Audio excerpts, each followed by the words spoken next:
What's up, everyone? Welcome to Heroes Avenue. My name is Darren, and today we're going to be talking about Marvel and DC stuff. So let's get it started because Marvel is coming to Comic-Con this year. They're coming to Hall H, and this is coming out of yesterday's news, actually. And I apologize for not posting yesterday. I was so busy, but here we are now.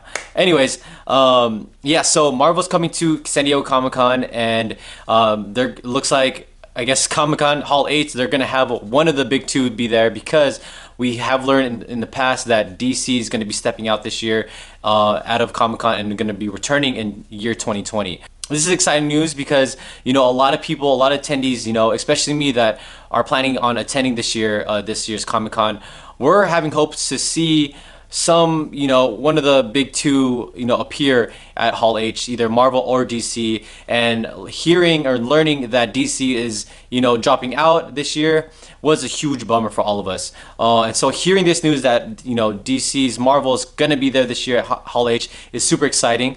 And I'm very curious on what they're gonna show because they do have D23 coming up, and we did know that, Kevin Feige he's very eager in releasing the Phase 4 slate, and so we're most likely going to get that this year at Comic-Con, and we might get some footage from the Black Widow movie, and maybe hear some stuff about Eternals and the other things that are going to come. It's like what's going to happen with Guardians of the Galaxy 3 and all that stuff. And I think they're gonna I think they're gonna pull the brakes on the Disney Plus stuff and maybe save some of that for D23 when it does come out. And so I think they're gonna leave some for the fans for Comic-Con, and they're gonna leave the rest for D23. So they can't spoil everything, right?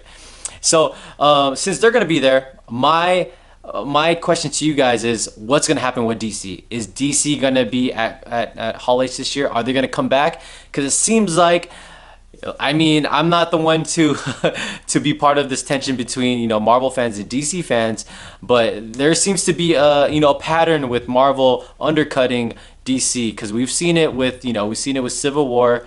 We've seen it with Civil War and Batman vs Superman date, and we've seen it in the past where the Russo brothers revealed that they had the idea of Civil War after learning about Batman vs Superman. So we're seeing all these patterns with Marvel undercutting DC, and it looks like it's happening again with Comic-Con. And so is DC gonna come back to Hall H?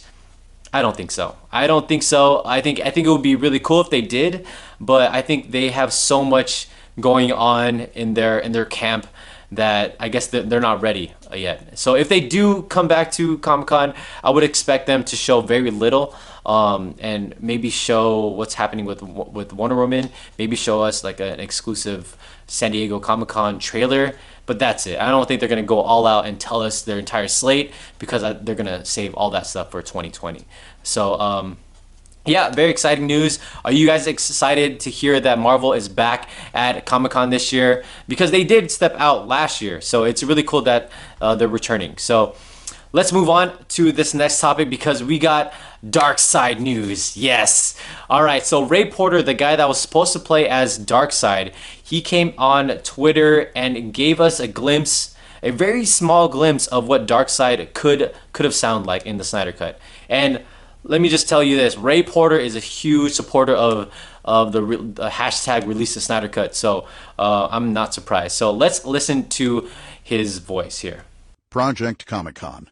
Release the Release the Snyder Cut. Release the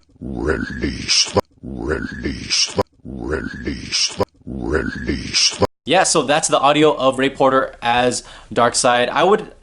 Hearing it, it didn't reach my expectations, because we're so used to hearing Darkseid having this really deep voice. I don't know, it sounded okay to me, but it didn't sound what I expected. But I guess that's just because we haven't had a live action Darkseid before that could actually speak.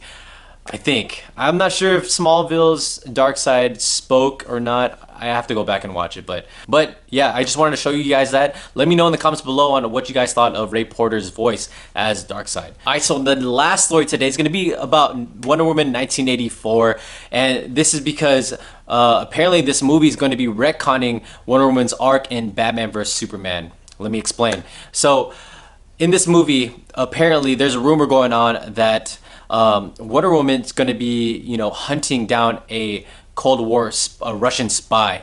And this interferes with her character arc in Batman vs Superman because she is supposed to stay hidden from the first Wonder Woman all the way up until Batman vs Superman.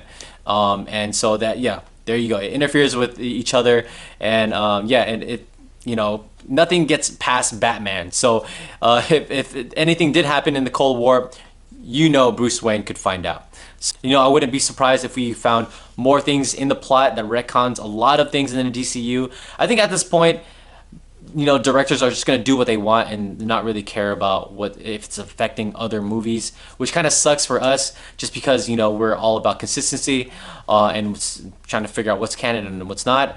Kind of sucks. I mean, if this is true, this rumor is coming out of this website called that#show.com. And they're not saying who their source is, so this could just be a fabricated story in general. So take this with a tiny grain of salt. But yeah, so that's going to be it for me today. Stay tuned for Rob's video after this. He's going to be talking about more about Avengers Endgame. And also, we're going to be doing a contest soon. We're going to be giving away some tickets to this convention in the Bay Area. So if you're located in the Bay Area anywhere, definitely stay tuned to this contest because we do have some tickets to give away. All right, so thank you so much for watching this video. Don't forget to hit that like button, subscribe to our channel, and I'll see you guys again. Bye.